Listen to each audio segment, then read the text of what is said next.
My name is Jennifer Ritter-Guidry. I'm really excited to continue this conversation begun last year here in Acadiana and other places throughout the state.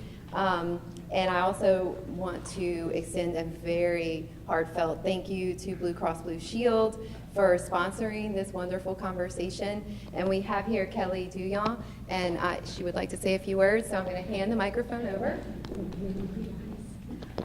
Well, thank you guys for being here. I work for Blue Cross in their Community Relations Department.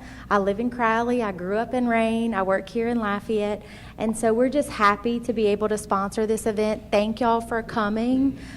We sponsor about 200 organizations across the state. Our employees volunteer over 24,000 hours every year here in Louisiana. I was telling them earlier, we're a mutually owned company. We're a not-for-profit, and so our members, so if you have a Blue Cross card, you actually own the company. So we're happy to be able to support community events that we all care about. Our mission as a company is the health and well-being of all Louisianians. So we're just happy to be here, and thank you so much.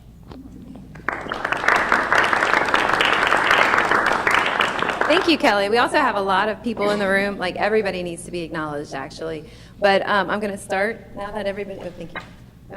Now that everybody's quiet and have their full undivided attention, I would like to ask you to sign in if you have not already done so. It's very important that we record who is here so that we can continue the conversation and keep you informed as things develop. All right. Also, there's a lot of really wonderful handouts on the counter outside, including this brochure on arts and education, a map and schedule for the Student Arts Expo, which you guys are all going to enjoy, I just know it. There's also a brochure on the summer art camps, and I can personally vouch for the amazing projects that your kids will come home with after they attend these camps. I totally support them, and I hope that if you have children that are the appropriate age, that you can get them signed up. And then there's also this lovely brochure from one of our guests today with the Kid Smart program. So that's also there, and they have these wonderful pins that I can't stop rubbing. I like the, yeah, they have this, yeah, you know, we're all artists here, you guys understand, right? We're all tactile. So I just wanted to encourage you guys to pick up those materials. I also want to thank the Acadiana Center for the Arts for hosting us, and I wanted to shout out to all of their staff that are here with us today, beginning with their new directors, Sam, Oliver, not Olivier, don't make that mistake. I don't know what'll happen. Your dad would disagree.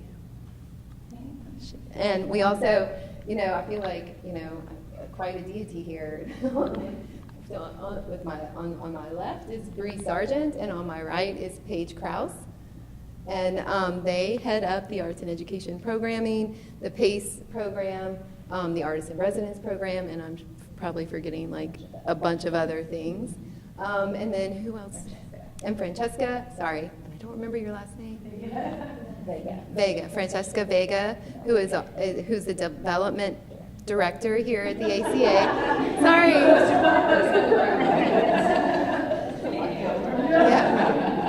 Yeah.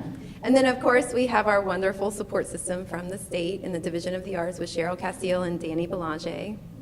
And then also joining us today, we have a long and illustrious list of folks. Unfortunately, Paget Guidry could not join us, but she is the supervisor of art and music with the Lafayette Parish School System, and she is the ACA's partner for the Kennedy Center Partners in Education team. We'll hear a lot more about that this evening. Leah Russell is here. There she is.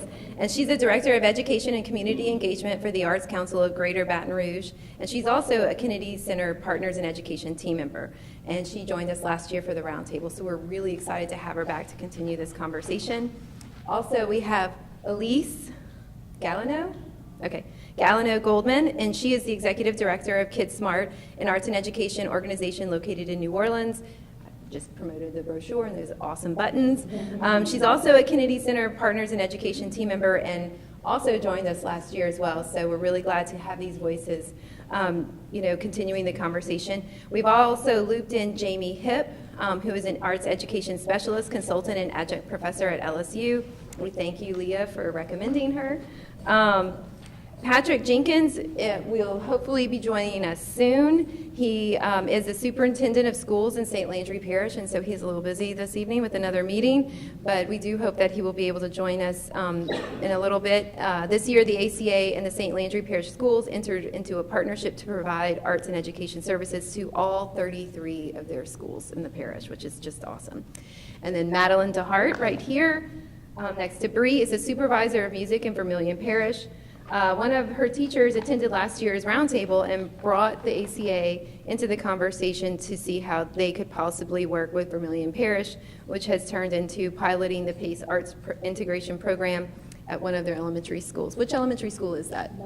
Moe Elementary. All right, great. And then, last but not least, we have Barry Stevens, who is the Executive Director of the Northeast Louisiana Arts Council in Monroe. He recently brought some people to Lafayette to visit and learn more about the arts and education programming here in Lafayette and talk about ways to expand and partner within his own district. And I've also worked with Barry in the past on a couple different roundtable discussions similar in theme to this one. So I'm really excited to bring in a full statewide representation for arts and education programming and see how we can move forward. So I've named almost everybody in the room, and I know almost everybody else, but because I don't, I'm going to hand the microphone around and ask you all to introduce yourselves real quick. My name is Michelle Flott. I'm a homeschool art teacher. David Fox. I'm an artist designer and have a long history with arts education. Julie Fox, a teaching artist with the ACA currently. Again, I'm Elise Galliano Goldman. Jamie Hip. Leah Russell. Francesca Vega. I'm Allie Lopez, and I am currently a senior in arts education at UL, and so I'm really happy to be here. My name is Christy Marie Lush. I am an alumni at UL for visual arts, and I've recently been brought into the teaching artist program. I'm Olivia Morgan, and I'm the educator at the Hilliard University Art Museum here in Lafayette. I'm Ben Koch. I'm a local artist and visual art teacher at Broussard Middle in Lafayette Parish. Paige Aaron. I am the art teacher at Paulboro Middle School here in Lafayette Parish, and I've also been doing some summer camps here at ACA for several summers now. Barry Stevens. Danny Bellinger. Cheryl Castile. Samuel Oliver. Madeline T. Hart. Bree Sargent. Congratulations, you've all now signed in. So just a few other housekeeping rules or things to go over. Please check your cell phones, make sure they're on silent, vibrate, or off. This is, a rather informal conversation, so if you need to get up and refresh your drink or get a snack, those are right behind me. Restrooms are out the doors and over to my right. On your chairs, as you sat down, you may have noticed I put a colorful index card. So this is your first assignment from me. And I have ink pens if you need ink pens. I'll just pass those around. What I'd like for you to do is think for a few minutes about your first experience making art in the classroom. And it may not be like, oh, I was in kindergarten and I glued some pieces of paper on another piece of paper. But it may, because we all did that probably at some point. But what really sticks with you? What comes to mind when you think about art in the classroom in your own personal experience?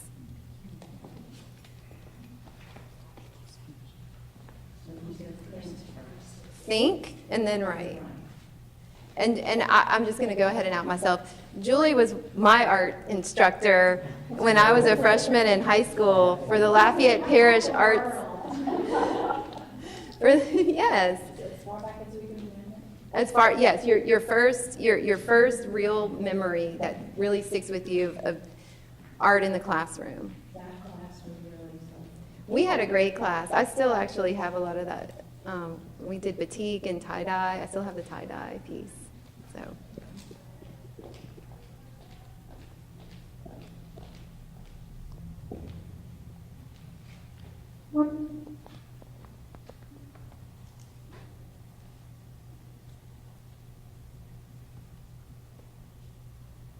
kind of hard. Like, what was that first memory? Or that most pivotal memory?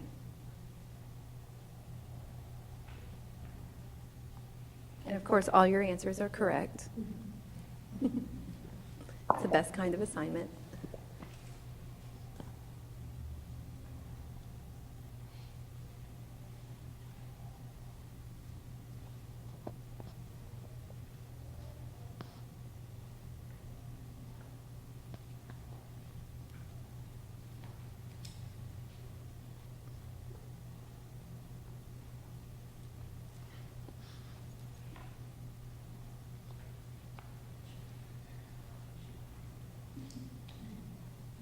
No cheating, Samuel.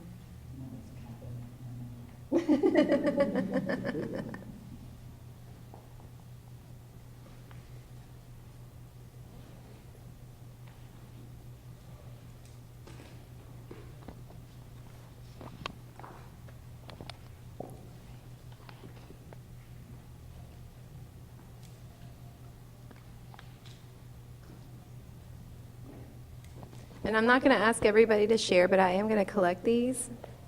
And so whenever you're done, you can just pass them back up. But Bree, I'm going to pick on you because your parents are your mom and dad are artists. And so I'm curious what your memory happens to be. It has nothing to do with my mom. It's funny because my mom is always has been an artist, and that's what she's trained in. But she would never teach us to draw because she didn't want us to be mad at her as our teacher, you know. So she didn't teach us much when it came to like technical instruction like that. So it's kind of odd. And I remember once her coming to my kindergarten to do like a lesson with all of the kindergarten, and she ignored me the whole time. Because she didn't want to like look like favorites. So my memory has nothing to do with that actually at all. At all. My first memory, I think, was actually like creating a recipe, and we all had to made like a cookbook, and so we had to illustrate and create. Mine was chili, and it was a terrible recipe. But I think that's the first one that just kind of pops into my head. But I've always had really interesting arts experiences that were not actual art classes. And that's what most of mine were, because I'm from New Iberia, and there wasn't any there were no art options. And so I had a first grade teacher who had us put on a play about dental health. I had a fourth grade teacher who had us illustrate, and I am not a visual artist, so this terrified me. But we had to illustrate metaphors. So I remember mine was, my feet are killing me. And so we had to like find ways but it all had to be done through illustration. So those are actually, my memories are more arts integration type arts in the schools. I did not pay her to say that. That's wonderful. That's great. But I think, and as you look at your memories, are they structured art lessons, or is it more arts integration in the classroom? You know, and I've been talking to a lot of people about this in preparation for this evening, and I have a lot of friends who are teachers and educators, and there's so many requirements placed on them that it's, you know, it seems more often than not, it's just like one more thing that they have to do. And how do we resolve that? How do we help them?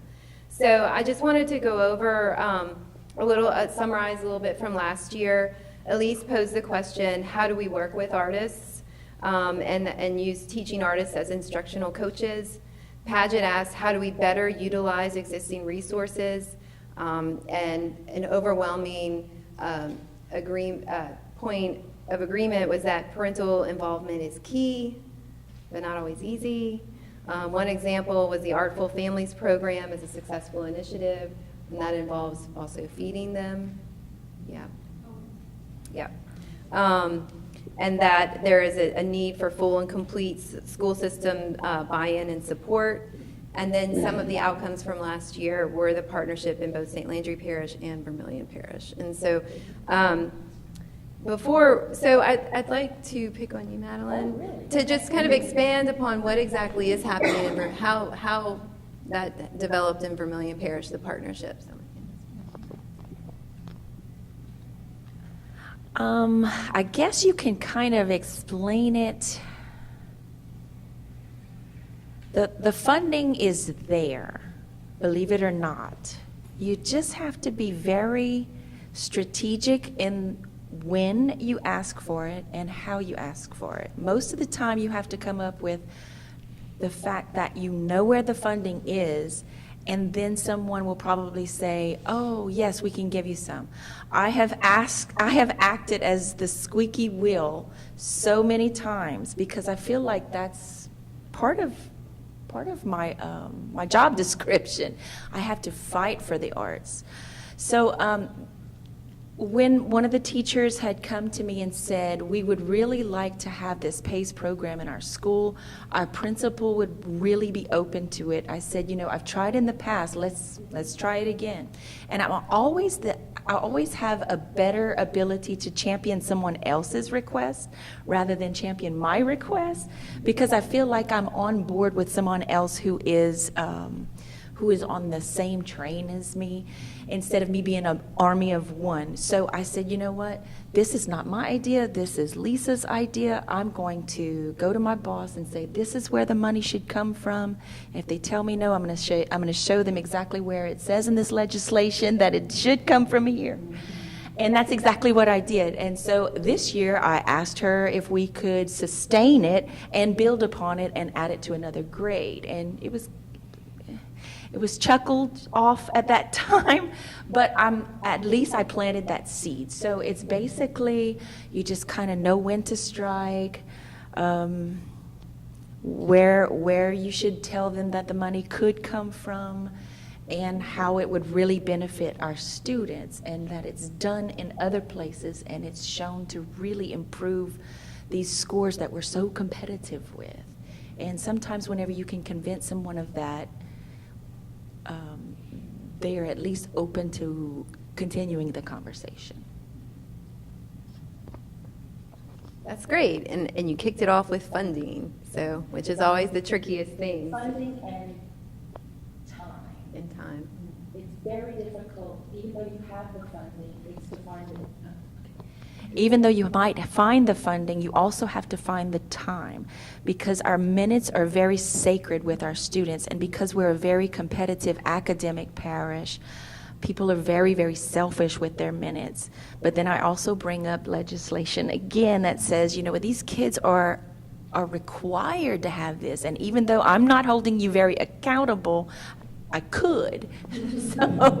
So it's to come up with the minutes, and then I think once you find administration who is very into the arts, they're very open, and you can show the progress that students have, and then other people look at that and say, oh, well, we would like to have that in our school too. Thank you. So do you think that you're generating more buy-in within Vermilion Parish? Is that happening? This one school, it is opened a lot of eyes with that administration, with the teachers in that school, and hopefully we've done enough marketing where the other schools would find it to be something that they would like to try. I don't know.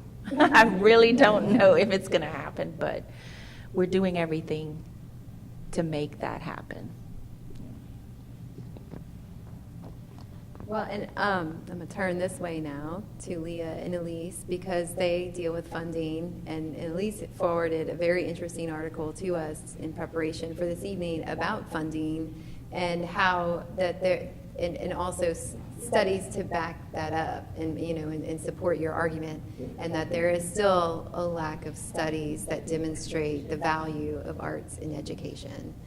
And so I'm just going to pass the microphone down to you guys to and ask you to expand a little bit more on your funding mechanisms and what works and what doesn't. So the way that our program works is we work with the schools, but we're not part of the schools. So the schools need to come up with some funding to be able to bring our program into their schools. So what we did was looked at the ESSA legislation about, where can the arts play a part, where can the programs we do professional development, instructional coaching, having an artist, like we do long-term artist residencies, so our artists are in the school co-planning, co-teaching with classroom teachers for the entire school year, which is itself a form of professional development for a regular classroom teacher. And so based on that, we put together just a very simple chart of like, here's the title money you can use to pay for our artists to be in the classroom. Here's what you can use to pay for our professional development. And I would just recommend doing that, because then we sent it out to all of the schools, and somebody called us and they were like, oh, our ELA teacher has been teaching dance, but we actually need her to help support testing. So, so we're going to hire you to actually be real dance teachers in our school, so, whatever it is, it's a double-edged sword. But having that kind of mechanism and that clarity, a lot of our school leaders are just swamped. They're just swamped, and they just don't probably sit down and read that legislation and have the same kind of thought process that we do about, like, we can pull from here, we can pull from here, we can pull from here. And so for us, organizationally, we get a lot of funding. We beg, borrow, and steal like everyone else. But for our schools, we want to make it really clear, like, this you can apply to your title funds. One thing that we've done at the Arts Council to support the education programs that we have is looking for grant opportunities in education that are not arts related. We were able to obtain a couple of grants that supported academic subjects that were to enhance innovative science or math instruction. And the way that we do that is through the arts, through arts integration. So broadening your scope as far as the grants that you're looking for is a way that we've found to supplement our funds for arts education. And then really, like Elise said, looking at that legislation, because as you said, a school administrator is not looking at it through the same lens that we are. They're looking at, how do I improve my test scores? How do I keep my teachers? And if they're not living in the world that we live in, if they're not well versed in arts education, if they don't know what true, authentic arts integration looks like, they don't know how it can impact their teachers and their students. So being able to paint a really clear picture for them and give them some really usable data allows them to kind of see through our lens as well, and allows them to pull some of that funding. Because like you said, the funding is there, and it is law now. So we just have to make sure that people know that.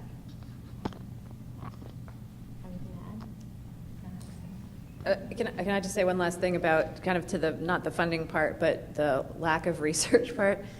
I was at a conference over the weekend where Ellen Winter was one of our keynote speakers, and she is one of the researchers who has done a lot of work around developing the studio habits of mind, but her research actually came out of studies that she did to find research that proved that the arts would improve test scores, and it doesn't exist, and that was what she came out with, and she was really vilified for saying that, but we know educational research is incredibly expensive, and I have a small nonprofit. I can't afford to do that level of blind randomized study, and not very many people can. And so I think that the thing that reinforced to me too is we can show the schools the way to, like, a path toward the funding, but then I also think we need to be really clear with ourselves and clear with the schools that we're working with about, like, why do we want to have the arts in school? It's not just about the fact that your kids are going to do better academically, although I do think that is going to happen, but it's about the fact that we've really narrowed what we mean when we talk about student success in this nation, when we talk about how and why we educate our citizens. And so we need to kind of change that definition. We need to broaden it out so that it includes all of these other things. So I think that we're changing minds through like information, but we also kind of at the same time have this campaign to change hearts.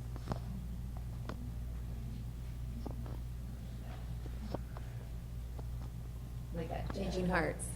But yeah, I was at a luncheon earlier today, and the speaker was Maggie Perkins from Codafil, and she was citing a study that generated in like the 30s or 40s that said that bilingual children were not as smart. Well, because they were giving bilingual children the test in English. So it's really about, what are you assessing? What are you testing? How are you approaching this? And so that was a long time ago now, and there's tons of studies to counter that argument from back then. But we need to look at doing that as well for arts in the classroom. And how do we support arts in the classroom? And I'm going to pick on our student over here. I'd like to know, I'm going to walk over because this is getting funny. But just in your experience, how is it, what are you learning about arts in education and arts in the classroom? I mean, in a broad spectrum, I feel like I've learned a lot over these past 4 years, and I've given myself, and with help from my teacher, a lot of experience in the classrooms and whatnot. So I think, what was your question again? What are the resources and what needs to be developed as you move forward into the classroom? Okay, I think that research needs to be broadened in the form of, like y'all said, about integrating it into the classroom, not only just the art classroom, but, I'm a little baffled. Yeah. It's so much easier to absorb that information. I'm sorry. It's so much easier to absorb that information when you have this tactile experience that informs it. I have kids, and when I have mommy homework, it's not just doing a worksheet. It's painting it. It's watching some kind of experience that happened all the way on the other side of the world, and then finding music about it. And trying to find a way to get them to retain that information. And it's not just about taking a test. It's about growing up and having that wealth of information inside them, and then being successful people and spreading that knowledge and solving world problems. So I think that's part of what arts and education can do. And it's heartbreaking to know that funding has to be fought for. It's really like a battlefield, honestly. I'm stunned that it's still happening that way. I'm going to ask you to pass the microphone. Now I'm picking on Olivia because she was a teacher in Iberia Parish, and now she's at the Hilliard University Art Museum, and she heads up the education programming. And so I'm curious about your experience moving from out of, being in the classroom and then now working with students in another, in a different environment, but with the same purpose. So I was very lucky. I have always been an arts integration teacher. I've never actually taught art except for art history. Those are the only art classes that I have taught. But I've always integrated arts into teaching science and social studies. And then I was very lucky in my last classroom job to work at a Louisiana A+ arts integrated school where you teach art standards along with your regular content standards, and you get a lot of support and professional development from the organization, which was a wonderful experience. And now at the museum, we are still supporting arts integration. We have a teaching artist in residence every year, which that artist always creates usually 2 lesson plans that are arts integrated lesson plans that meet standards, and then does a tour and an activity at the museum that are meeting standards. So, then we always post those lesson plans on our website as well. So that's one way in which we really support arts integration. And of course, we have the resources of the university as well. So we do work with the art education program so that students can come to the museum and get experience and see, what some of the things we're doing, and then we learn from them as well in terms of what research they're doing and things they know about. So that's a wonderful collaboration. I think, and we also hire PACE teaching artists at our museum. So to have such highly trained teaching artists in our community and to have so many of them, I know we're kind of stretched at the moment because they're doing so much right now, but is a really great resource for us because we like to hire and support artists as much as possible at the museum as well. So we tap into those trained teaching artists to come and do programs for us at the museum. We have a lot of great resources in our community. I think sometimes our community doesn't recognize what we have and how valuable it is because in some ways either they don't see it or they just expect that that's how it should be. And so we don't always recognize that we really, unlike a lot of other communities in Louisiana and also just in the nation, we have really great trained professional teaching artists here who can do amazing things with students. And so a lot of times I think we just haven't gotten the word out enough. I mean, Arts Expo helps tremendously, but I think just getting parents to realize that that's who's coming in and educating your child is an important step because really I think we all know, and this is something that I worry about as a teacher, is that I am all for arts integration, I'm all for PACE artists, I'm all for having teaching artists. My mom has been a PACE artist for many years and still continues to be a teaching artist. But we've seen such a decimation of having actual art teachers in schools that students may see their PACE teaching artist once a week, but they don't have that teacher at school who is the contact for the parent, who's lobbying in the school to say, we need more, we need this, we need this. And so we really need to do something to reverse that because there need to be jobs for Allie when she gets done with school so that she can share all the wonderful things she's learned with our children.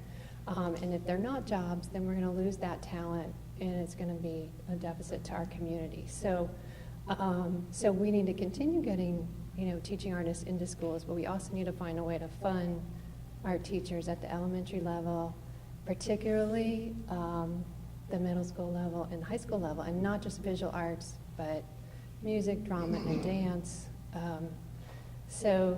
That we at the museum are really aware of that, and since we are working with, art educators and artists as, in training as well, because many of our art department students go on to work at PACE as well.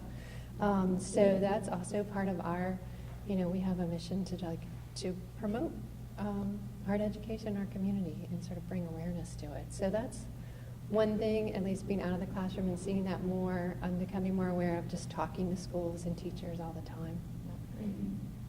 Keep passing the microphone because there are teachers, school teachers right here. So I would really like to add your voices to the conversation. To piggyback off of what you said, you hit the music chord, if you will, when you said not just visual art, but music, dance, and theater. That's super important. Don't want to be greedy, but I think all schools should have all 4 versions of the arts. Being with an assistant fellow in Louisiana A+, I learned so much valuable information, not just in the core subjects, but in the other arts, specifically music. I learned so much, and also all of them, theater and dance. It was really special. And I was 27 when I joined, and I'm still learning about it. So, yeah, I think that's important. It's not just about the visual arts.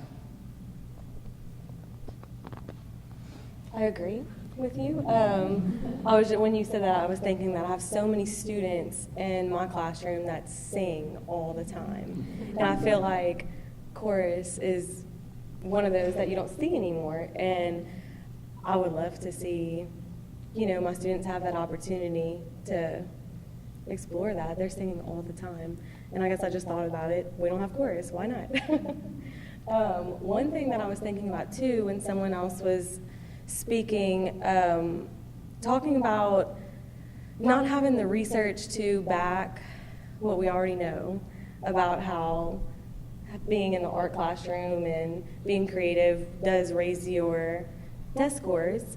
One thing that we have at my school, and I'm sure it's at a lot of other schools that have so many students who are at risk of failing, we have programs in place that pull them out of their electives so that they can have more time focusing on math and English, which I know that there's research backing those programs, but it makes me, and I feel like I'm asking this question all the time. Why are we doing this, and how do we get art programs to those kids that have there's kids on my campus that 6th, 7th, and 8th grade I will never meet because they have been in these response to intervention courses the entire time. So I don't know the answer to that, and I don't know if, I'm sure everyone has that same question if you've been in a school like that, but I don't know. I guess I just wanted to pose the question here. That's a really great point, thank you. So Barry, give us the perspective from Northeast Louisiana. You know, last year's conversations really with the Artists in Education panel was really compelling, and one of the things that I first think of was the gentleman who was advocating for an understanding of creative professionalism. You know, that you can be an artist and make a living. And I mean, you know, when I was in school, I majored in history, and my mom, until the day I graduated, was like, "Why are you not in social studies education?" And I was like, "Because I want to study history. I don't want to teach." You know, and it's hard to get, you know, some of the older generations, or the, you know, or your parents just in general, to understand like you can follow your passion and support yourself and make a difference. And so I'm curious as to how things have progressed, if things progress in your region. I can't say they have progressed. I think we are, from the Arts Council's perspective, we're beginning to make some inroads in raising people's awareness of the situation, the lack of art education. We did, shortly after we had that roundtable, we did a very informal survey. We cover 11 parishes. There's 2 of us in the office. We carved out Washita Parish because that's the urban parish, and concentrated on the other 10, and called every, and I think we focused it only on public schools, best as I can remember, but we wanted to know just basically what number of kids do you have that are or have access to art education in your school. Again, very informal, unscientific, but some basic questions.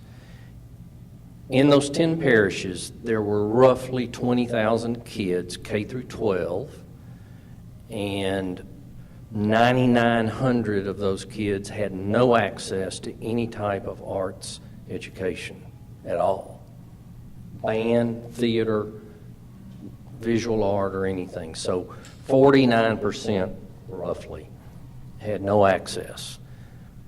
That was real depressing to me. We are right now in the middle of going back and doing a follow-up survey. I've already started getting some responses in, and I want to see if anything has changed, if it's gone backwards or forwards. I don't know. But there's, at least in our area of the state, or in our region, there just seems to be a lack of understanding of what art and art education can do for your community, for your kids, and for the future. And so that's kind of where we're focused right now, is trying to raise the awareness of people. We did and I'm probably way off topic here, but we did a very small invitation-only fundraiser at a board member's home recently, but the focus was art education, and that's what we talked about. And there were some eyes that were kind of like this when we threw some statistics at them, because they just don't know. They don't hear this kind of stuff. So we got a lot of work ahead of us, a lot of education to do for the community in our region. Can I reframe? I'm going to reframe. No, are you kidding? Is that all right? I just want to reframe a couple things that Barry said. Reframe. Because I kind of was, but here's the deal. And I mean, I know Barry well and what he's done and what they do with 2 staff members for all of those parishes. But when you say, Barry, or when we hear Barry say, not much has really changed yet, the first thought that went through my head is like, you want to bet? It was one of the best grassroots efforts that so many of us have seen for, 2 people. One, really getting on the phone and calling every one of those schools, finding out. You also put out a report on that. It was a fabulous report. So there's some of that documentation. There's some beginning research of that area, but also the fact that we did the roundtable, that you just talked about having the party, and it was focused on members-only fundraiser, focused on arts education, and you're here. So when I look at how have things progressed, 1, 2, 3, I have umpteen things that I see out of that, and areas that have been like that for the schools, I mean, right, a lot of that stuff ain't gonna change just like that, Yeah, so I really needed to say something about that, because it's something that a lot of people have been paying attention to, that, okay, here's the beginning, Can I just say 2 more things quickly? Because when you talk about, because I want to mention, when you talk about arts and education, I come into this job really not having any experience in arts and education. I come out of community organizations, that type of thing. 2 things that happened to me that I think were really important to really start paying attention. Number 1 was Bree. And Bree made a very simple comment, because when I started in this job, even before, somehow, even though you hear the stories and you think there's pots of money somewhere at the state, and pots of money that people don't know about. And so when I started, I even asked the question as we started going through everything, even though I knew the budget, it's like, is there like a third pot that I'm missing? And part of that was, I thought, the programs here were getting all kinds of state funding for the arts and education. And I mean, I truly thought that, and I worked in this town. And so Bree and I started having a conversation after I got the job, and she said to me, I don't know if you remember this, but she said that the simplest way I can put it is that the communities have got to put up the money. And that's why you see it happening in certain areas, because those communities are putting up the money.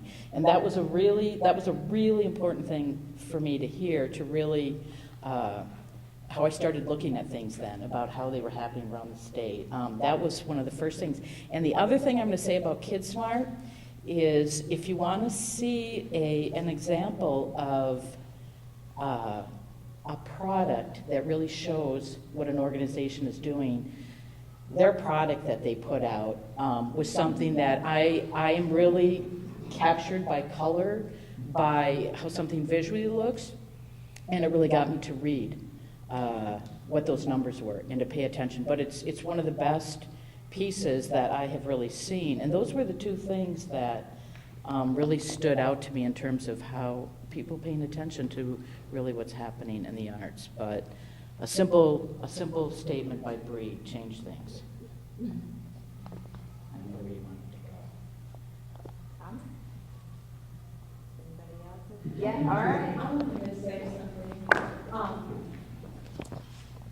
Being a teaching artist in my newest incarnation as an arts educator, I was just in a middle school, Lafayette Middle.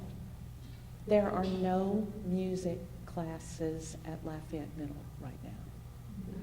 A new principal has eliminated all music. I was stunned. I was just stunned. So I know that advocacy is such a big part of what we all do, but how did that principal come to understand that music was not essential to that middle school? That's because they don't recognize that the arts are the universal original language of humanity. And if you take that away, what language do you speak? Well, you candidated. That's a mistake. You're a homeschool. You homeschool, Yes, right? I'm a homeschool mom and a homeschool art teacher. I have 4 of my own kids.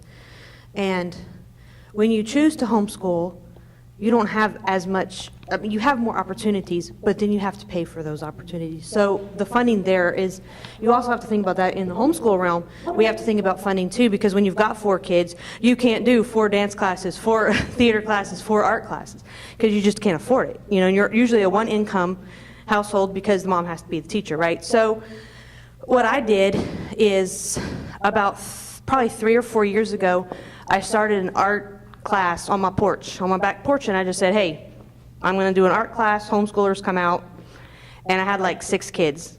And then the next time I did it, I had maybe 10. And then it just kept growing, and so I ran out of room on my porch, so I talked to my church, and I said, hey, we've got all these kids, can we come use your facility? And so now we have about 30 kids that we do a class we do about 3 times a year, different sessions. And I offer it for free because I know that you can't pay. You got 4 kids in your family and you're homeschooling them, you can't pay 4 times for an art class. So I do it for free, and some of the parents have offered and have funded some of it, but we just do it, and it's like fun. Like I feel like way out of my league here. I am not an art educated teacher at all. It was just something I wanted to do. I liked art, and so I just got on the internet and I self-taught how to teach a drawing lesson, and we just went from there. And we do all kinds of, we do collage, we do paint, we do, you know, from watercolor to tempera to drawing. And so from that aspect, there is a funding issue in homeschooler communities too. So.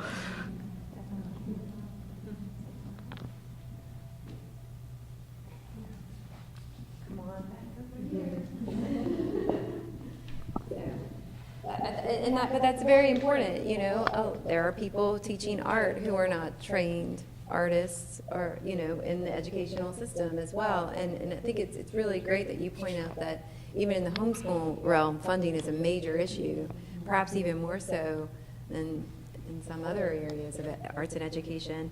So I'd like to move on to professional development, and I was going to turn it over to Jamie to kind of give, you know, your perspective on arts and education and how you feel that we can develop our artists as professional teaching artists.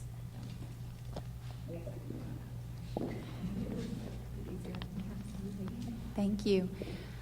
I think that there's a lot of opportunities for professional development, not only when we think about bringing teaching artists into schools and professional development into cultural organizations like an arts council or to a nonprofit. But I want to start specifically with how we professionally develop pre-service teachers. And I think that's a huge opportunity that we have moving forward.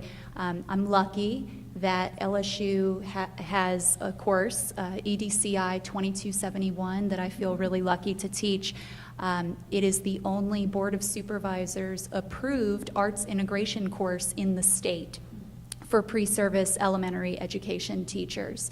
So instead of simply getting an overview of typically visual art and/or music, like they do at the 17 other BESI-approved programs throughout the state, where they're doing great things, but a lot of times, like we talked about, that might be fraction pizza, that might be singing the 50 Nifty United States in the classroom, and creative learning is fantastic. But when we talk about the cognitive and the non-cognitive benefits and soft skills promoted by the arts, that's not really moving the needle like it would if it were a truly arts integrated course. So definitely thinking about Louisiana specifically is a state that requires, like 31 other states, a 3-hour arts component for elementary school teachers as part of the 180 program hours that they have to have. I think that's a huge opportunity. As far as professional development, like we think professional development, I'm lucky to work with Ben through Louisiana A+, and I think there's an opportunity there to collect more data than we normally do. We've kind of bounced around some of those 21st century skills that we all know and love, persistence and grit and empathy and character development, being equal to and as important as English language arts achievement, math achievement, some of those IQ and retention skills that we know that the arts developed through the last 20 years or so of arts integration literature and arts education literature in the field. However, professional development specifically at our cultural organizations and nonprofits, catering to not only the achievement side, but also that non-cognitive side, I think is key, because I think if we asked everybody in this room who has ever had a room full of students, what's the one skill that we want them to take away at the end of the 9 months with us? It's not the water cycle. It's not state capitals. It is most definitely those character development skills and things like empathy and trust and care for others that the arts support. How are you guys, what do you guys do? For professional development? Yeah. We work with Jamie Hip. She just presented for our teaching artists as well as the arts teachers in our 11 parish region, best practices in classroom management and what was the other topic? Assessment through the arts. But our district does not provide content-specific professional development for the arts teachers, and we actually have a lot of arts teachers in East Baton Rouge Parish. Many of them don't have the teacher training from a university program, and then some of them don't even have the content knowledge. They don't even have degrees or extensive training in the art form that they are teaching. So the Arts Council has kind of taken on improving the quality of the education, the arts education that the students are getting by improving the quality of the teacher. I am a former arts teacher in EBR Parish. I went through a performance undergraduate program and at 22 was plopped in front of a classroom of students. I was not prepared, and nobody at the district prepared me. I happened to be at a school that had master teachers in the arts. It was a performing arts, visual and performing arts magnet school. I had a lot of mentors. I was self-motivated. I sought out my own professional development. Everyone doesn't have that same mindset, or they don't have schools, they're not at schools that are supporting them through that process.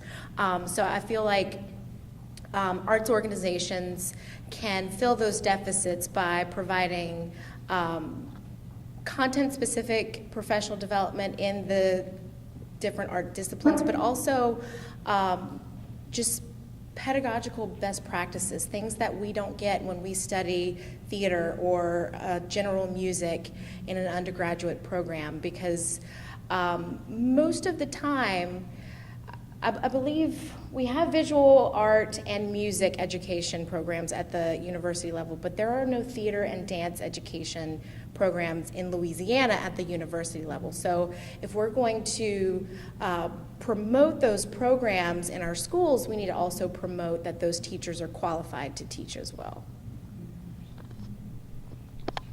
So the professional development that KidSmart does is a little bit different. We don't, well, I mean, we do work directly with some arts teachers, arts and enrichment teachers, doing some work around how to create a lesson plan, and classroom management, which we call Safe Studio, and assessment and those kinds of things. But really the majority of the professional development we do is around helping teachers understand how to integrate the arts into their content area.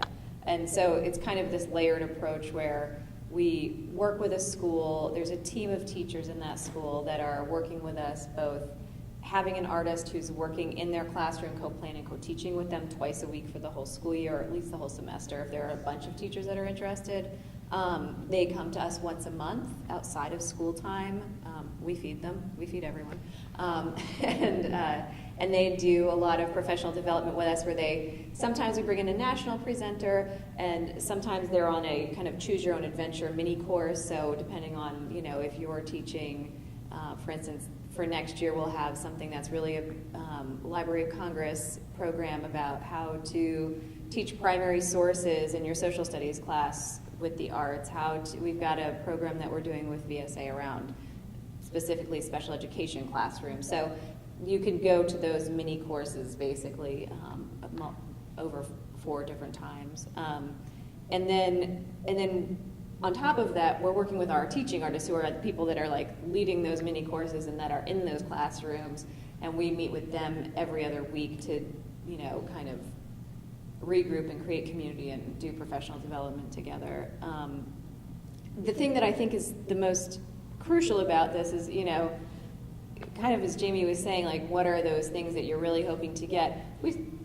We focus a lot on our kids because that's what it's all about. And it's really important for us to focus a lot on our teachers because especially in New Orleans, where we have a completely decentralized city, most of our teachers are not coming through a degree program. They're coming from 8 weeks of summer training, and then they're put in a classroom with 30 kids. And they don't really have a way of figuring out what should really be happening there, right?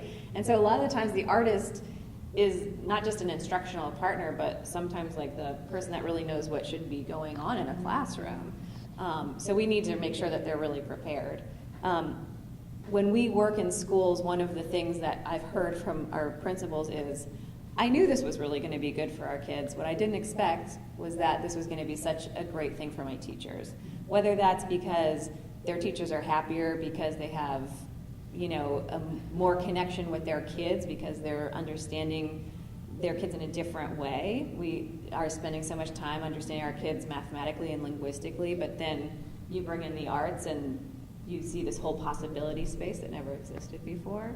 Or it's because they have a team of teachers in their school that are like developing this, informal professional learning community together because they're coming to these trainings all the time together and they're like, oh, what did you do in your, this is what we did. Well, I'm going to try that, and they are really starting to create something together in the school. So the morale of the teachers goes up because all of a sudden there's something other than just test scores that they're kind of, working towards, that they're excited about. So, our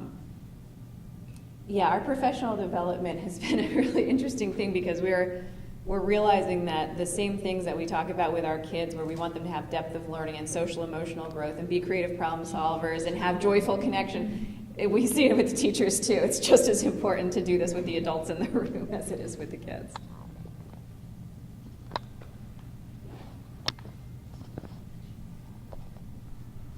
Well, of course, we have to do it with the adults in the room no matter what, right?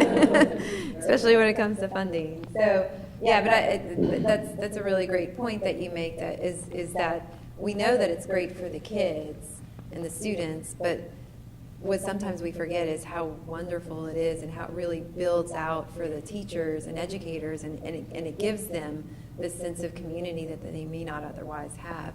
And just going back to Barry in Northeast Louisiana, I know at one point, and I don't know what it's like, this was back in like 2013 when I was working in Minden, but they had taken the schools and within that parish, and there was one elementary school and all the kids in the parish were bused to it. And there was one middle school and all the kids in the parish were bused to it, and the same with the high school. And so that in and of itself, like, really destabilized that communal feel within that one parish. And there was one catalyst for arts and education within that parish, and they were a nonprofit, and they were struggling, and I don't know where they are now, but they were at the time scaling back their activities. The Cultural Crossroads group in Minden. So, and I don't know how active they are with that stuff now, but so it's really, when you think, in New Orleans, as you were saying, with the school system structure there, every community faces these unique challenges, and I really hope our pal from St. Landry Parish shows up, because I know even there they've got some really interesting challenges as well, just trying to provide these kinds of educational resources to both the educators in the school system as well as the students. And I'd really like to hear how they've been able to take some baby steps into arts and education programming. Can I pick on, can you kind of elaborate on that? Sure. Speak for him. We actually, several years ago, were introduced to the idea that St. Landry Parish was really interested in bringing arts and education in. And what was interesting to me is they knew that they needed a better image, and that arts and education would be the thing that would help them in the school district. I didn't hear that from him, I heard that from someone else. So we got a meeting with him, and it was actually via, and I wish she was here, Kayla Powell. Yeah, she actually texted me and said she was coming, but we have a teaching art forum, which is just a way for people who teach art to have a buddy. There's like 4 math teachers or 6 math teachers in school, and there's 1 art teacher. So you don't really have that camaraderie and that support. So, and a lot of our former teaching artists in the PACE program and all now teach in the schools, and they're used to that camaraderie with one another. So we formed this group that meets several times a year.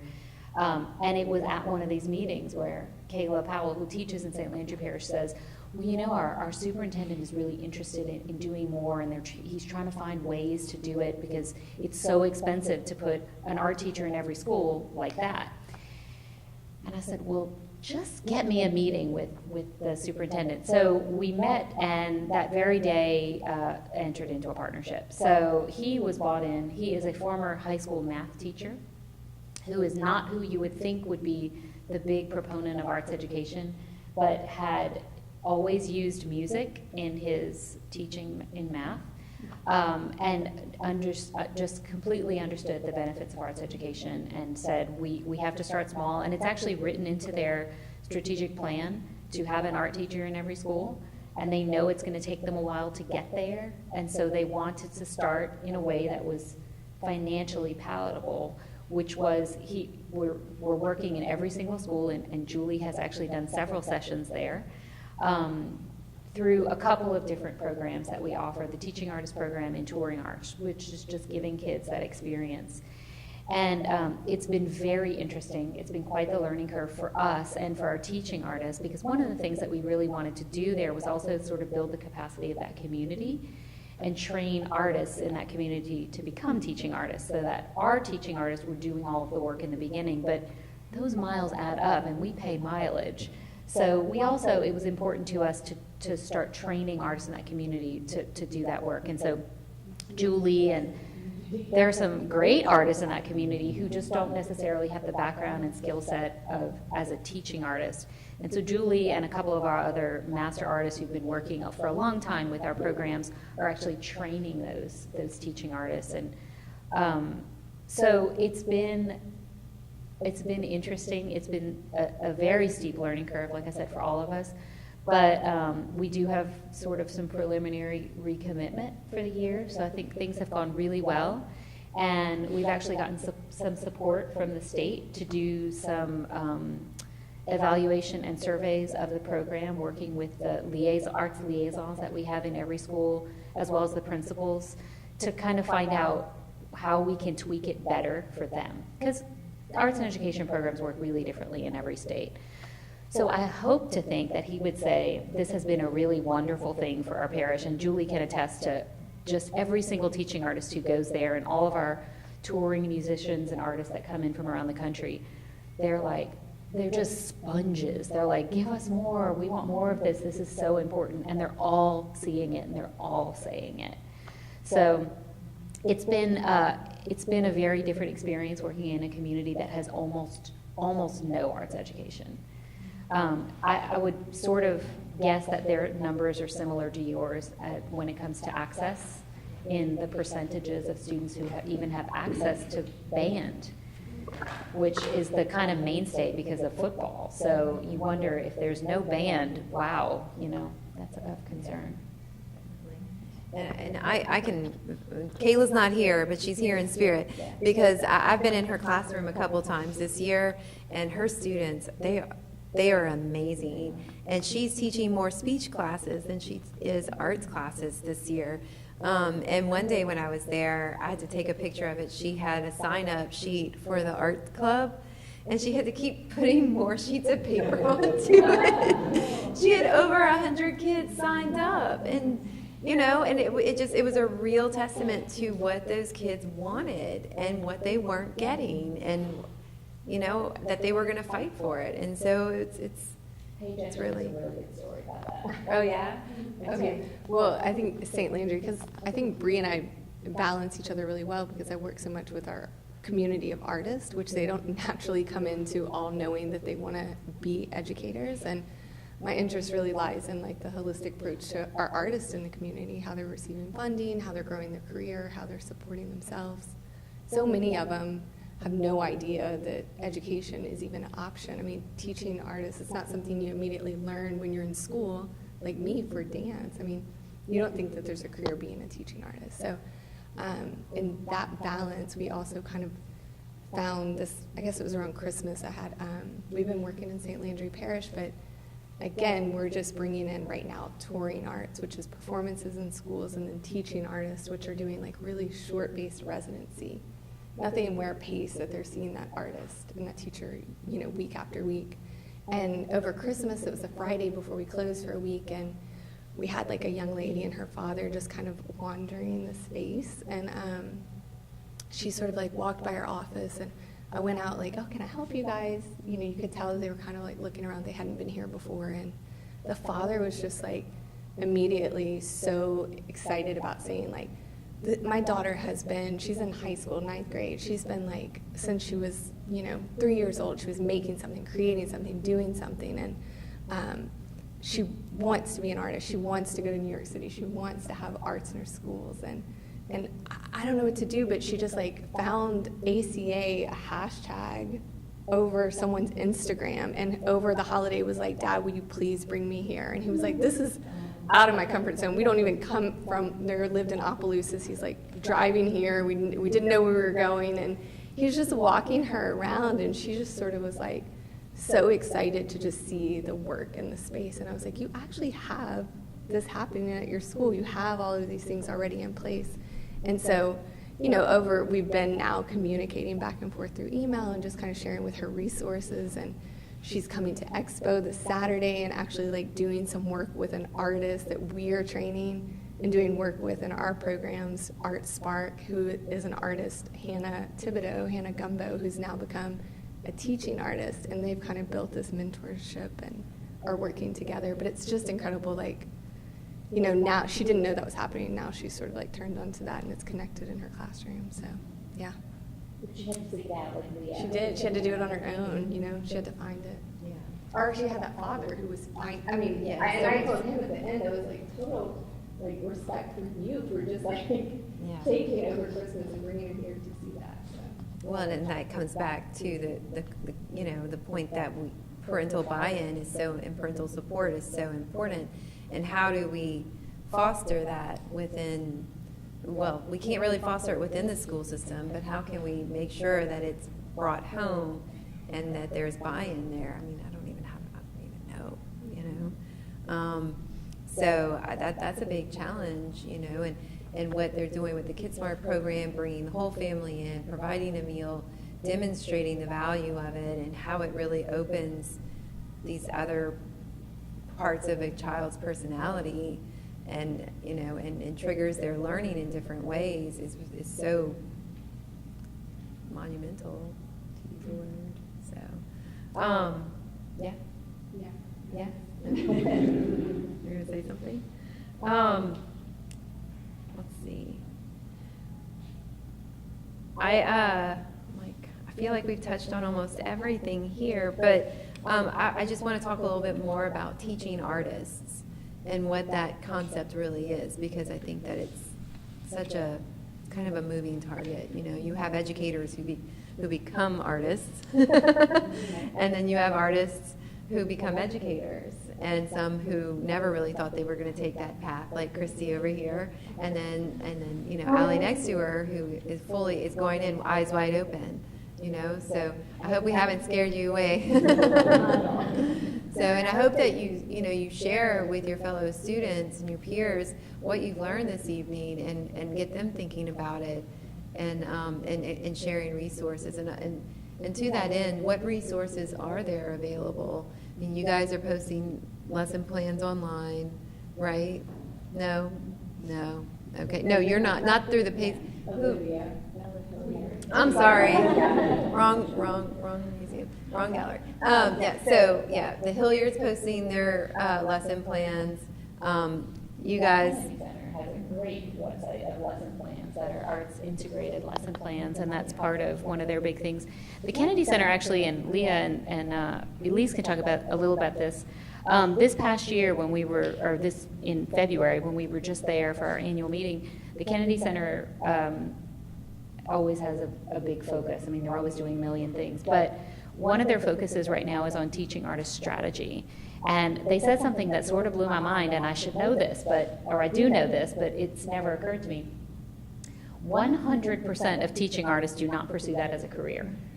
There's no such thing. I mean, you know, talking about the one program at LSU in arts integration, that I was like, oh my God, that's amazing. Why am I amazed by that? You know?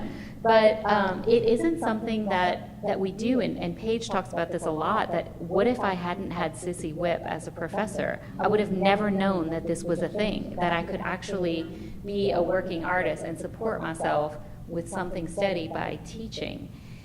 And so that's something that the Kennedy Center is doing a lot of work on this year, and they've actually focused one full-time person to only working on that. So I'm excited to see what sort of comes from that.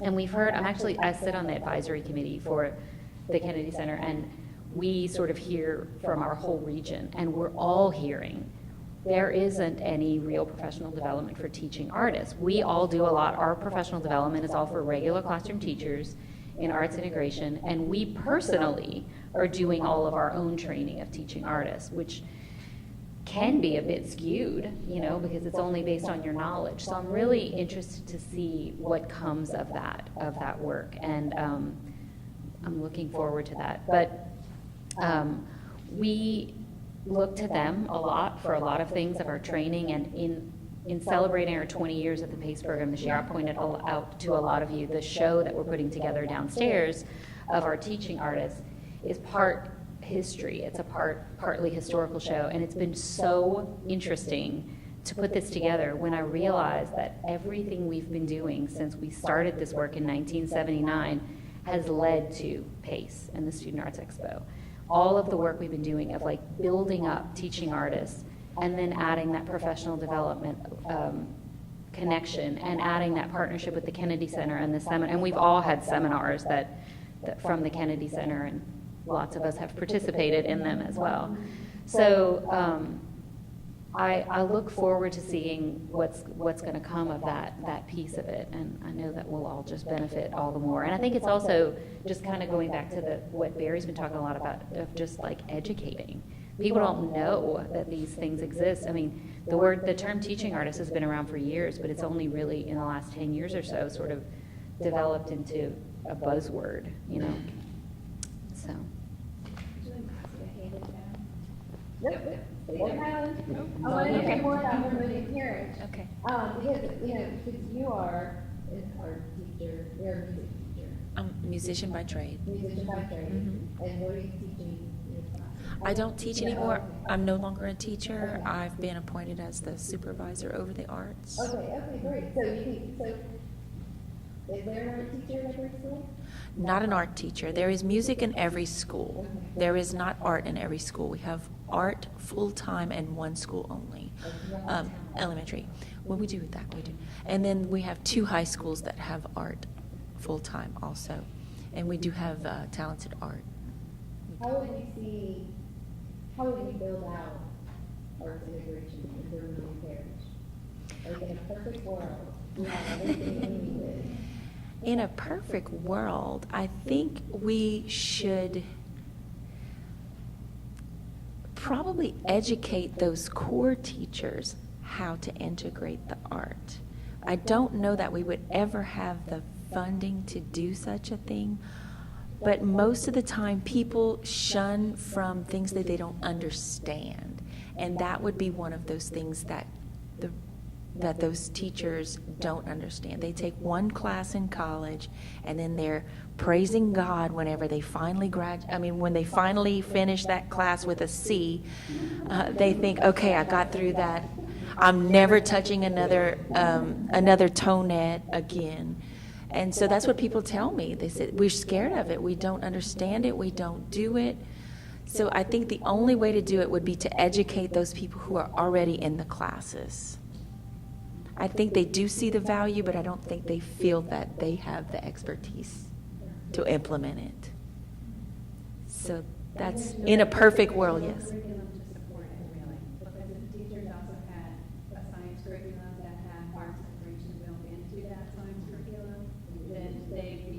They would at least see, okay, this is what I should be doing. If they're interested, they'd be able to then do that. But it is always up to the classroom teacher unless she is finding things at the Kennedy Center or, you know, coming to our website or other museum websites or piecing together or creating her own. There is no arts integrated curriculum for teachers. And with the pressure they have at this time, it's just wishful thinking. Because again, no curriculum.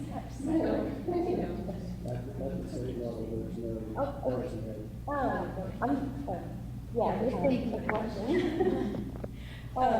I was just wondering if an online community would be an option, maybe with the teaching artists and any core teachers that would be interested in hearing what lesson plans are being taught for specific topics, or, you know, because I feel like I wonder sometimes too what my English and math teachers are doing in their classrooms, because I do my best to integrate as much as I can as far as English and writing and math skills, but we're so secluded from each other. Not only am I secluded from other art teachers, but I'm secluded from all the other teachers. So I'm hearing what everyone's saying, and I'm wondering if, I know that time is a huge issue, and budget is a huge issue, but I know all my lesson plans are saved online. It wouldn't be a huge deal for me to share, click a button and share, and then hear from an English teacher what they wish they could integrate art into, and then one of your teaching artists or one of us could be like, well, you could do this, and I feel like it could be a quick exchange of knowledge.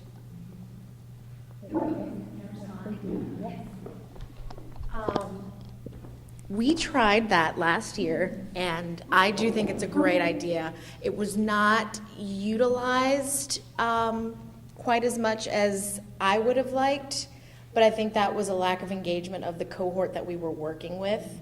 But it's really just as simple as having the IT person, I don't know what program, what parish are you in? Lafayette. So when I was still teaching, we used OnCourse to put all of our lesson plans. I think you said it's J Campus now. connecting with your district's IT person and having them set up a class or a folder or something that all of the arts teachers can have access to. We tied the online component with the arts integration cohort that we do with classroom teachers. KidSmart actually facilitates the workshops, but the entire program is 4 full days of arts integration training, focusing on one art form, and then scaffolding that with various academic subjects. And then the classroom teachers create their own lesson plans based on the art strategy. That was the focus. And we had the teachers upload all of this to JCampus, and then they had to teach these lessons with their kids when they went back, and they had to take videos, and they posted them all, and then they were supposed to respond to it. And so it was supposed to be this community of teachers and sharing of knowledge. And for us, it just didn't work. And I still think it's a great idea, though, because like you said, you know, when you're out of school and you're teaching math, there's tons of other math teachers on campus, but there's only one art teacher, and so the camaraderie is missing. I know we've gotten feedback from the few professional development sessions that we had for arts teachers. Man, this is so great just to be in the room with other people who teach what I teach. So for me, I would get that same feeling online, and I encourage you to explore that. We just didn't have success with it, and I think it was because it was just another thing that the classroom teachers had to do. For you guys, I wish you success. I really, really do, because I was so excited about it. I was like, this is going to be awesome. And then I would go online and I would check, you know, who's been posting and who's been looking at this. And I was like, 0, 1, 0, 1. So try it, and I hope it does work out. Oh, there you go. And also, to speak to your point, I think that really it does begin at the top. Arts supportive principals and admin and even district leaders who allow their arts teachers to co-plan with their classroom teachers. Now again, that is all over the master schedule, and that collaboration piece that's so important is missing a lot of the times, because when the students are not with the classroom teacher, of course, they're in the often segregated art building off to the side with their art specialist teachers, or even with, in the case of the Arts Council, a teaching artist residency.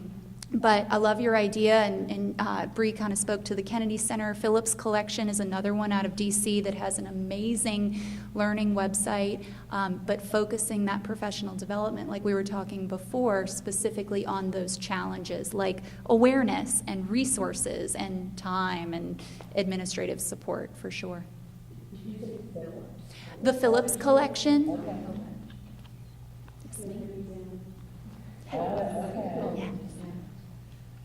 I think that sometimes one of the problems that I've encountered with working with teachers to arts integration is, first of all, you can't eliminate the arts integration specialist. You can't expect a teacher to somehow bloom forth this knowledge and this sense of comfort with something that's outside their comfort zone. So that's kind of, unless you want to change the curriculum, how you certify teachers, which is a great idea, but it's a long-term deal.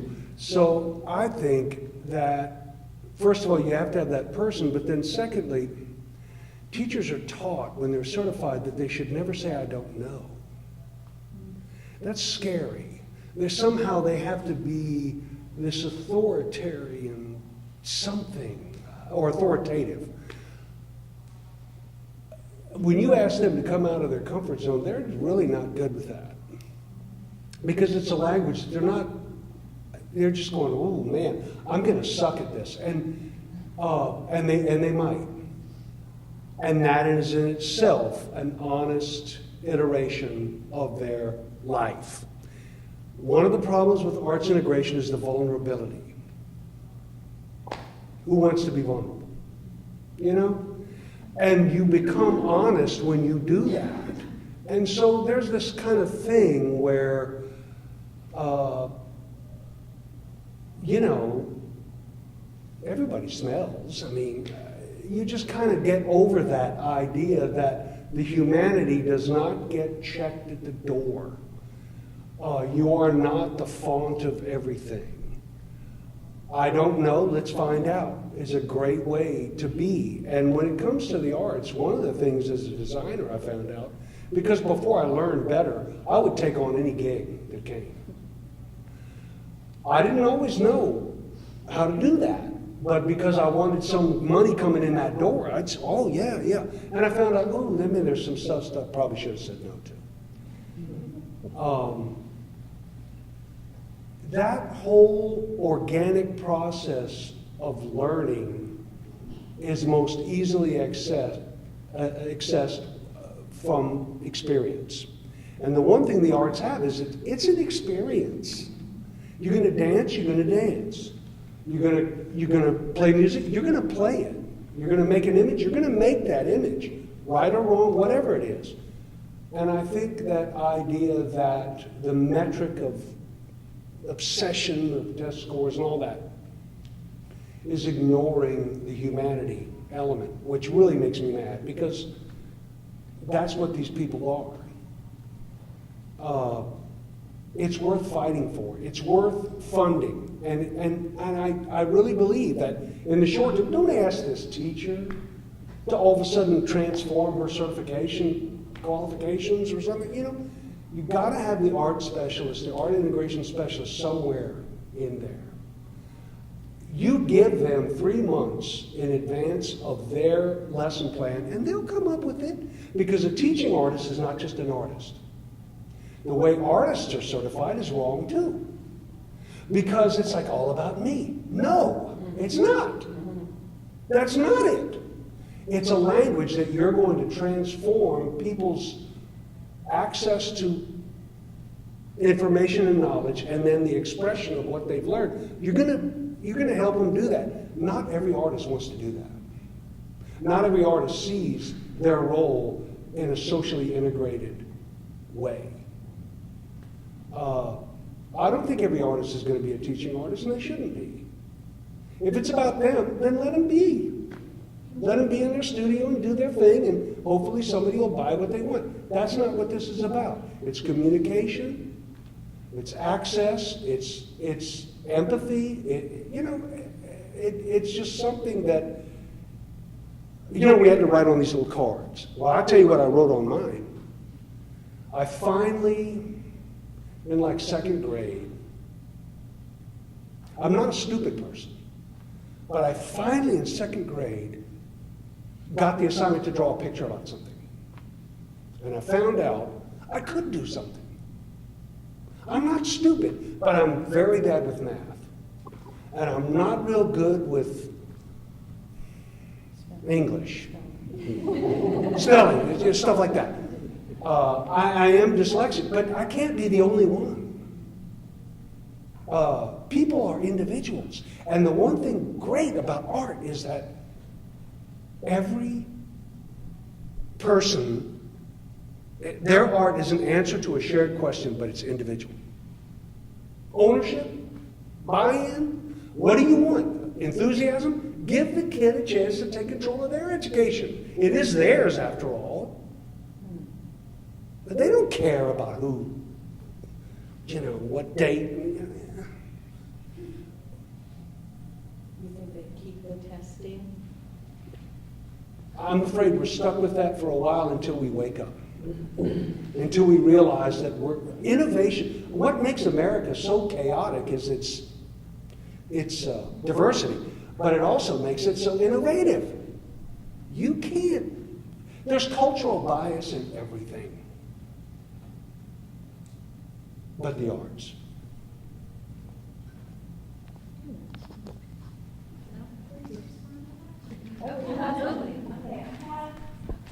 I have a 1st grader, and I have a 4th grader. And when my 4th grader brought home his 1st grade math, I noticed it was very different from when I had math in elementary school.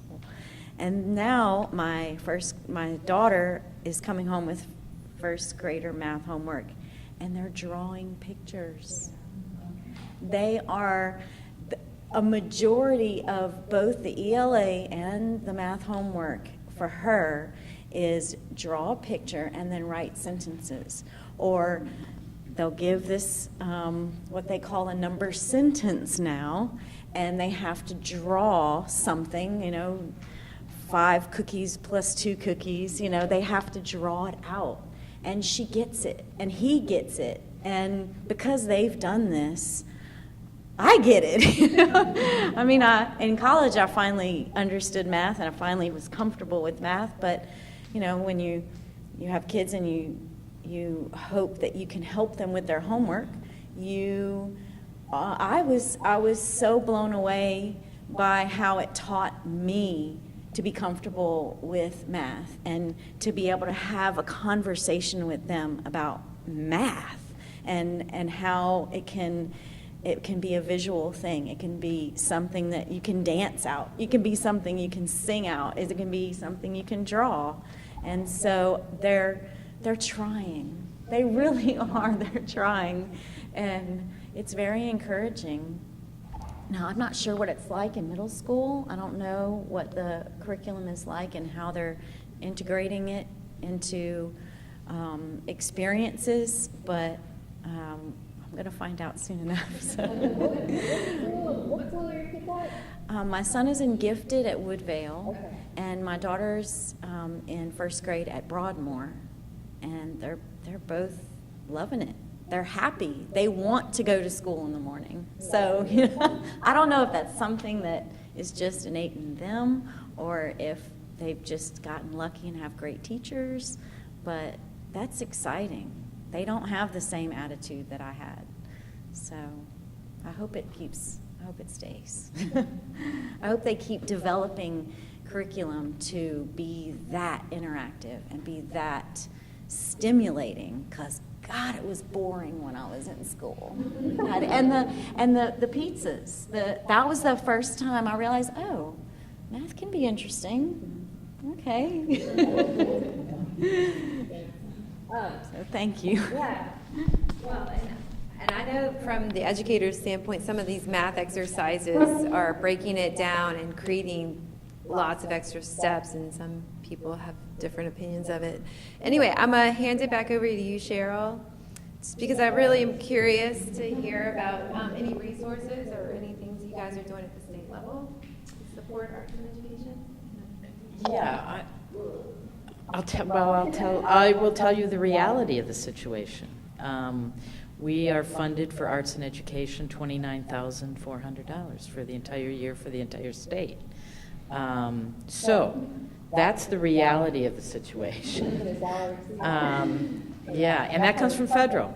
And again, I'm not going to go, because we talked about this last year, but we are not funded in the state budget. We were defunded in 2008. We exist because we gifted money through tourism, which is a temporary fix, and we'll continue to see what happens. So what we do with that $29,400, you want to speak to that?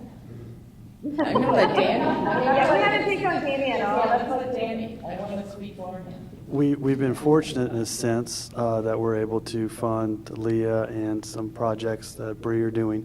We also give money to A+, as a basis of what was originally done through KidSmart, was our EC program we did for 4 years. And we did curriculum for 9th, 10th, 11th, 12th grade, which is still being used today.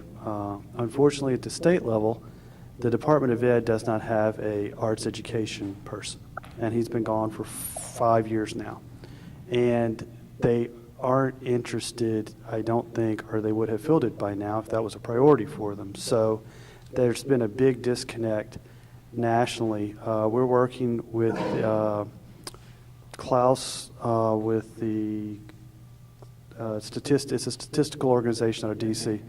Yeah, through Americans for the Arts, to do some statistics, to do arts ed. And Klaus reached out to us asking if we could help get the information from the state, just the minimum information. Well, it's not in a database. It's all in different places. That was the response we got. So we can't even get enough information or data together to make a coherent argument so we could get more money. And it's not, it's just the reality of it. We're one of the fortunate states. We are getting as much as we can per our population. We're only 4.6 million, so we are fortunate in that respect. We have done a good bit. We're not quite with Mississippi, what they're doing with whole schools, and we've had the conversation at state level when ESSA came out to try to do arts integration, and the state doesn't want to do that because it's too expensive. It's too labor intensive, it's too teacher intensive, it's too everything. So we've tried. It's just until the test scores are the bottom line, as was said, and that's what they're looking at. They're teaching from that standpoint. Dr. White would say that arts integration is great. It's just they're not able to manage it. So as what we've tried to do at the state level is try to find areas like Barry's doing in Monroe and to do the arts roundtables, the grassroots efforts, to try to get the communities involved. And if there's a community commitment, as Bree has stated and Paige has stated, that's what it's coming from. And I think you're doing a great job, Barry. Don't sell yourself short. You've got committed teachers who came out on a school night that want to make a difference. And so, I mean, that's kind of what we're doing. And with Arts Ed funding, we're working with Leah through Poetry Out Loud to try to get Arts Ed in that respect. We do Arts Ed grants through some of the organizations, KidSmart. We do it through, what's the other one in New Orleans? Can't think of what it is. We do Yaya and a couple others. So we're trying to work with the Arts Ed, but it's individual silos. It's not a group effort across the state, unfortunately. Yeah, I want to add a positive note to that.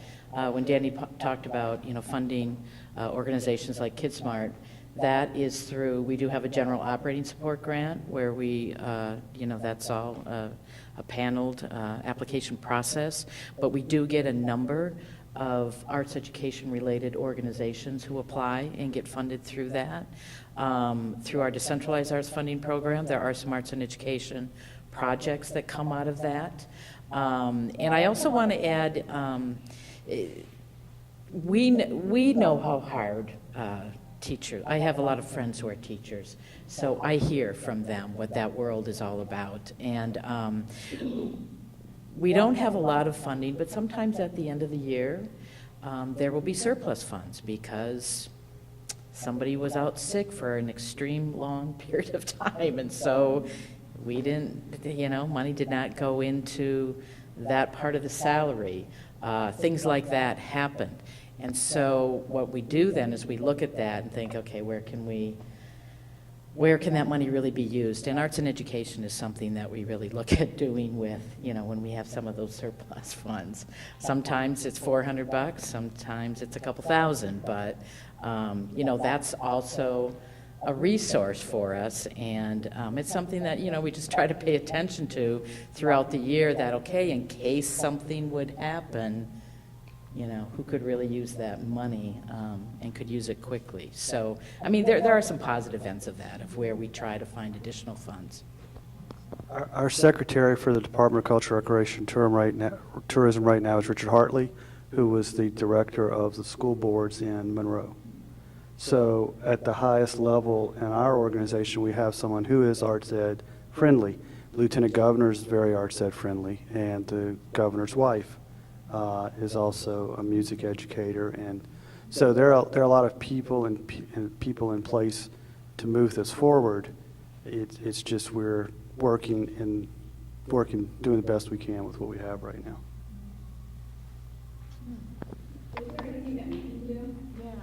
What do you find is the best form of advocacy for people who are in the field and say, we work with 3,500 kids every year doing this, it's not a causality study we're doing, but It's the data. It's the data, because when we're working with NASA and the National Association of State Arts Agencies and NEA, it's the data. It's the numbers. It's not the test scores. It's how is arts and ed affecting these kids.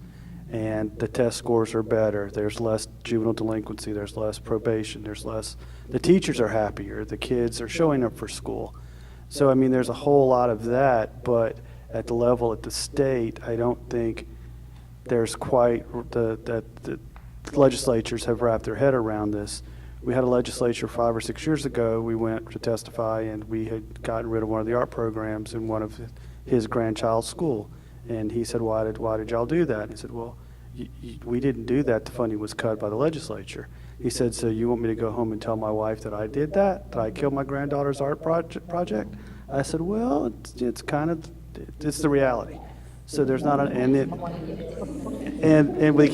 then he said, we can't fund health care. How can we fund art? I said, well, if you fund health care, people are healthier. They are happier. So it's data, it's provable statistics, it's metrics that they can understand, and it's how you're going to make better employees, how are you going to make better human beings, how are you going to make better citizens.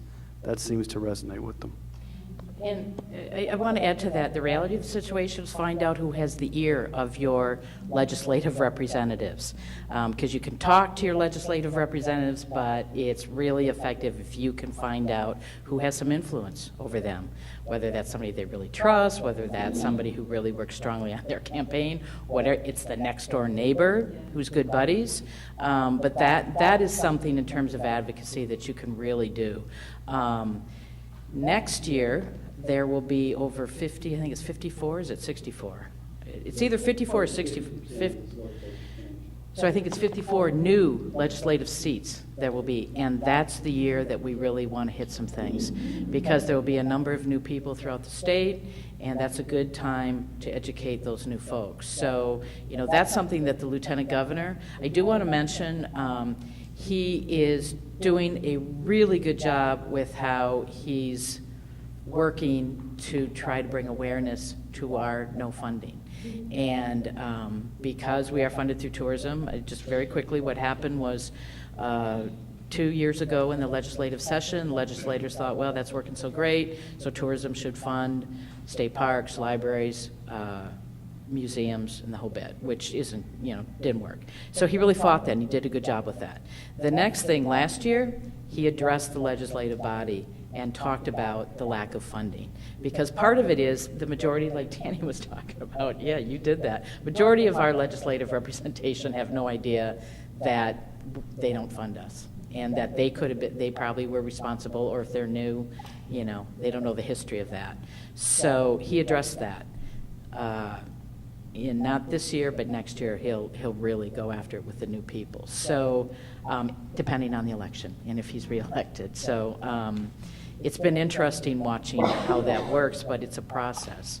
So, but find out who's got the ear of your representatives.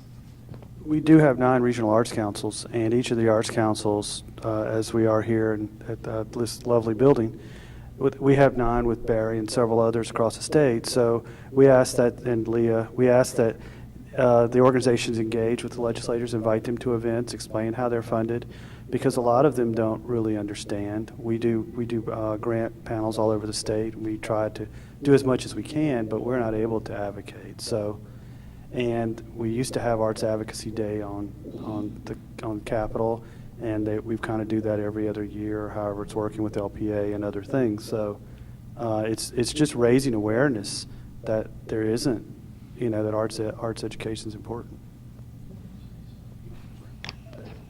We spoke about the 9 regional councils. I'm relatively new at this. I've only been at this a couple of years now, a little over 2 years.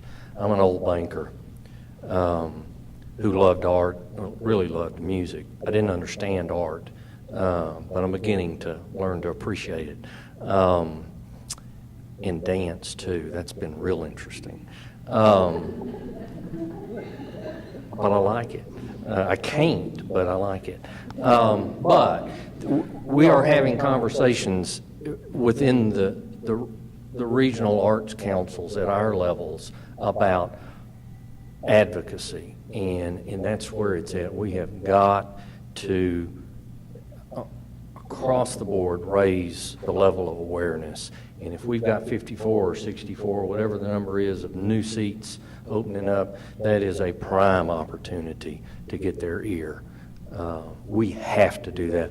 I agree completely with you. Well, I could just go on and on. I get wired up when in the office, and my CDC just kind of scratches her head. But there is so much we need to be doing.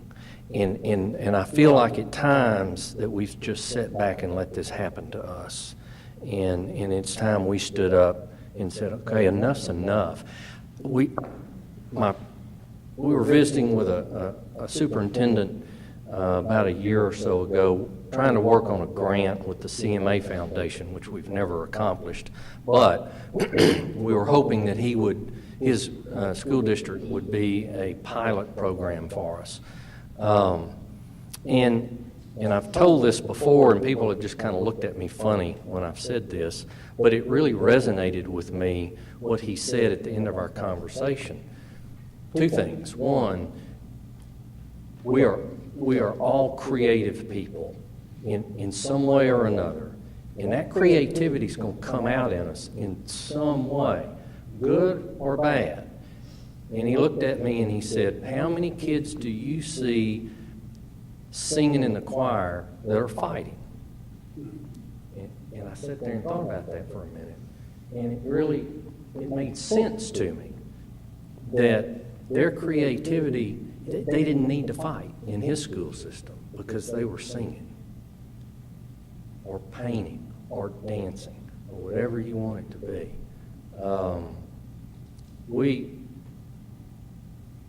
We have a big job to do, huge job to do, but I'm convinced every day, I believe the glass is half full. We can get there. We just have to speak up in a respectful way and get our point across. As a culturally rich state as we are, we spend 48 cents per resident.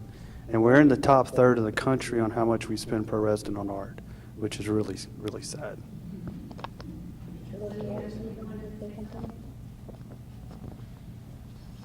We're out of time, but I just wanted to say, from a parent perspective about something that happened to me, and it made me realize that not only I, someone who was in art education, did not realize what was happening at my own daughter's school, but I'm like, oh, there are no other parents who know this either. So my daughter started at a new school in 4th grade that was a public school in New Iberia, and when we had gone to visit the school, I had asked and said, oh, well, how do you teach art here? And they said, oh, we integrate it into our classes. And I said, oh, okay, great. And so about, first quarter, I hadn't seen any art come home, And so I just emailed the teacher and I said, oh, so when will y'all do an art project, or when will art be done? And the next thing I know, the principal, not the teacher, but the principal had contacted me and said, I'd like to set up a meeting with you to come in and talk to me. And I said, oh, okay. And so I show up at the meeting, and it was a teacher, a principal, and the head of curriculum for the parish. And I thought, okay, this is odd. All I wanted to know was when the art projects were going to happen. And so the teacher had an example of a project that had been done in class. And I said, oh, great. I said, what art standards were met by this project? And there was silence. And I realized at that point I was probably the only one in that room who knew what the art standards were. And so I said, oh, no art standards were taught, so this really wasn't arts integration. I said, so, and they were like, yeah, we do projects like this, but we don't really have an art teacher here. And so I said to the head of the person who was in charge of curriculum, I said, well, you know that you're required to actually teach art, legally required to teach art. And she said, well, we don't test on it. And I said, well, you're still legally required to teach art. And she said, well, a decision was made because we don't test on it, to not spend money on that. And I said, well, I appreciate you being honest about the fact that you're not following the law, and that finally after, that you're telling me. But I left that meeting and I thought, there are other parents who are at this school, which is an A school, a public school, who think their children are doing art because they're coming home with projects. And it would be such a difference if that curriculum coordinator for the parish had just said, or the teachers or the principal had just said, we didn't have the funding to follow the law. And so this is what got cut out of our budget, so that parents can make a decision to say, oh, hey, we really think that's important, and we'd like a different decision about the budget being made. But instead, it was sort of shoved under the carpet, and so people didn't know what was happening. And so we're going to advocate, we need to make sure that administrators, teachers, the curriculum, the school board, everybody knows what's actually happening, is honest about it, and then says, how can we solve this problem, not how can we hide the fact that we're not following the law, you know? So I know, so it's, I wish we were ending on like a happy note, but we can. Thank you for bringing that up. Yes. I wanted to just add on that. You know, we know what is happening at the school level, and I think that part of the advocacy within arts organizations is that we also find out what's happening in the school district and then try to fill in those gaps. And that's part of what we're doing at the Arts Council, because the fact is that they're just not meeting the needs of the students as far as arts education across the board in our public school systems. They either don't have the money or it's not a priority, what have you. How do we manage that? There's still children that are there while we try to advocate and while we try to change policy. There are still kids that need to be educated, and I think that's where we fit in, museums and arts councils and Kids Smart and everything else. We have to dig deep and we have to find out what's going on, what's really going on in the classroom. Because if you look at EBR's Fine Arts website, it says that everybody's getting art. It's fantastic. They're getting lots of art. I know because I worked in that district. I know because I have family in that district. I have family that are students and teachers. That's not what's happening. So, you know, how do we help those kids?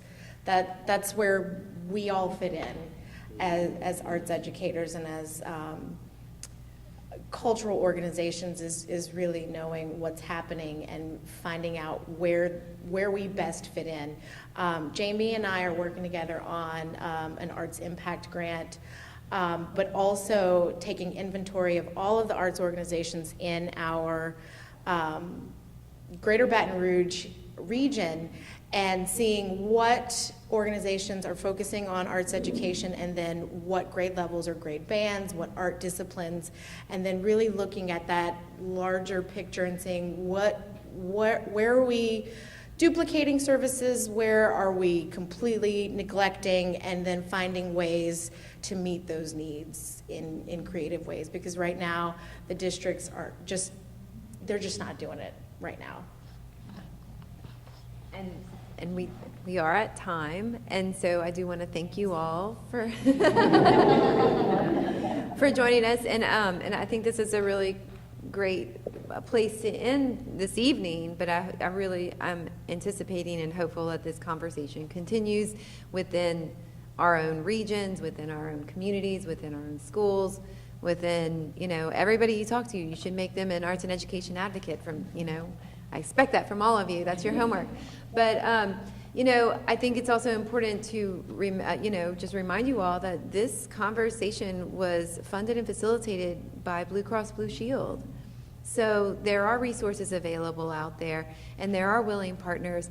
It's hard to find them. It's hard to, you know, sit down and write that grant if you've never written one, if you don't know, you know, and if you're not really quite sure where to begin. And I think that is possibly where the 9 arts regions can really play an active role in, you know, helping to put together those plans with their regions, and you know, making those assessments. And we talked a little bit about that grassroots kind of support, and my coworker earlier was talking about grass tops and how we need to, it's not only the grassroots supporters, but it's the grass tops, which is basically what Cheryl was saying about, you know, finding those people who have the ear of your elected officials. It's those, not just those people, but those other individuals who are active in the community and very vocal and catalysts for change. So not only identifying who, you know, supporting at a very basic level within the schools and the communities, but also finding those people who are not afraid to speak up.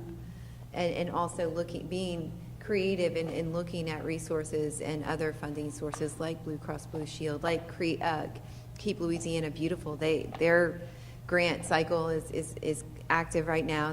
The letter of intent deadline just passed, but they've done some really amazing projects that were definitely arts-based. So I think that there's a lot of other resources out there that we're all stuck in the trenches, and it's really hard to look much further, than your nose sometimes. But I think that as the more we keep having these conversations and the more we keep questioning things, well, why? Why is it like this? I love that you're doing that. My son's at Paul Brown. I'm glad there's somebody there who's like, why? And I encourage you all to keep questioning and keep talking about this. And thank you again. And Bree, I'll just turn it over to you, Bree. No? Okay. All right.